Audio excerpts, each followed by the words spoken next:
Throughout history, women were considered to be gentle, primary caregivers, and emotional beings. They were labeled as incapable of the same physical or mental competence required to be industrialists, scientists, or military. Far more for the harsh tasks of sailor life. A spotlight on our mermaids.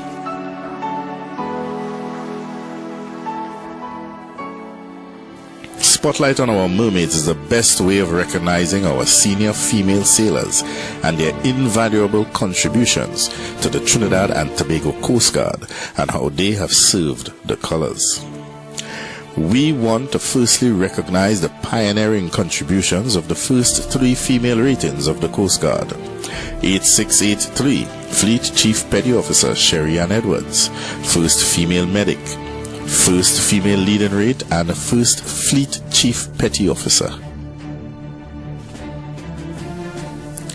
8621, Fleet Chief Petty Officer Eris Cumberbatch, first female squadron senior rate, Training Chief and Training Fleet Chief Petty Officer.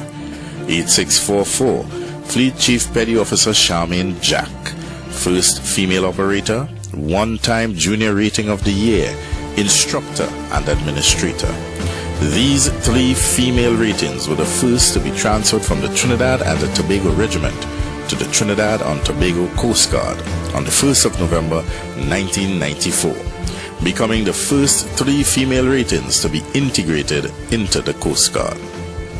During the next 4 years, they were taken through the necessary training and development programs as they were prepared to take on active roles as recruit training instructors for the Coast Guard's 38th recruit intake. When we were transferred into the Coast Guard, we were placed in the wider congregation. Remember, we were not separated, just like because like Army has a woman detachment, we were never a woman detachment. 3 of us, we were placed in the wider society of the Coast Guard. So we were integrated with the men.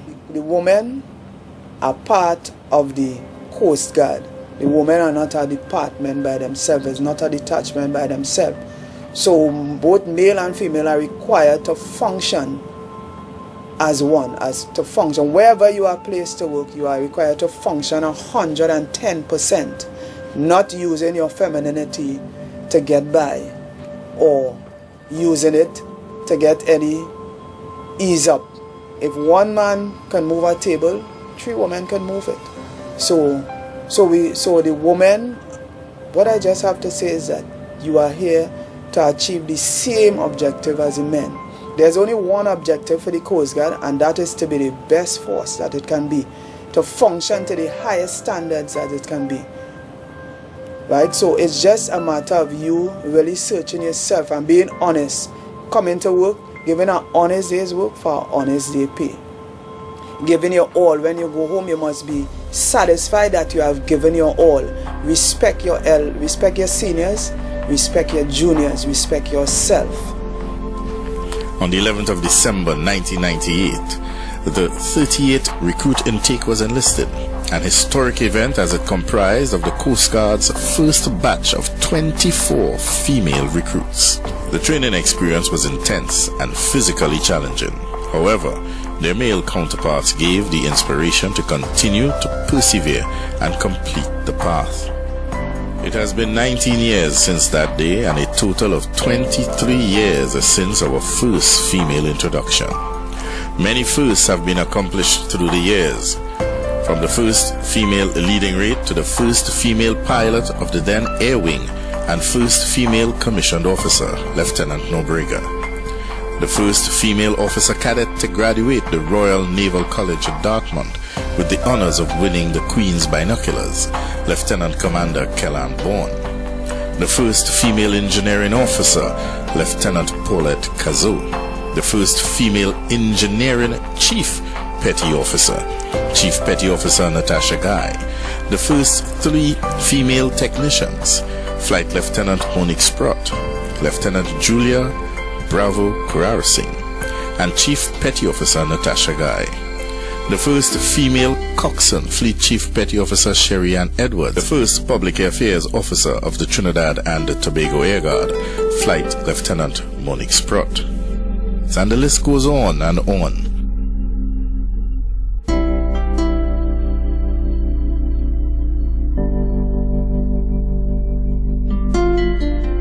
We have also seen many achievements being realized throughout the years. Our very own professional national bodybuilding champion turned professional, Chief Petty Officer Candice Carr. Marathon runner Petty Officer Michelle Jarrett, who was also the first female drill team GI as Petty Officer Michelle Jarrett.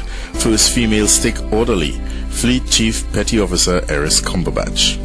We must recognize the first female ratings to sail the Pacific Ocean and cross the Panama Canal with CG-20 TTS Nelson, Lieutenant Juliet Bravo Kurar-Singh, Fleet Chief Petty Officer Charmaine Jack, Chief Petty Officer Arlene Scanterbury.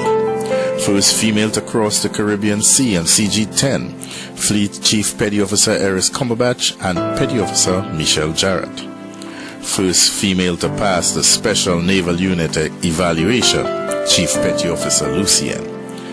With a cadre of female divers, coxswains, medics, cooks, stewards, writers, training instructors, operators, armor gunners, physical training instructors, it is only a matter of time before we celebrate the first female commanding officer of the Trinidad and Tobago Coast Guard, the first female command fleet, and the first female Naval Force Command Fleet Chief Petty Officer.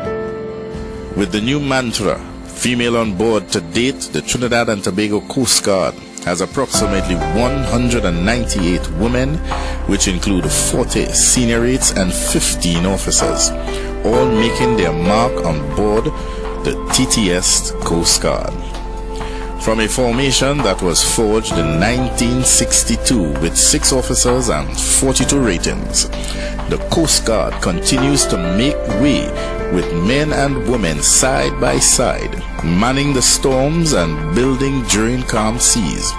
We continue to serve the colors with loyalty and courage.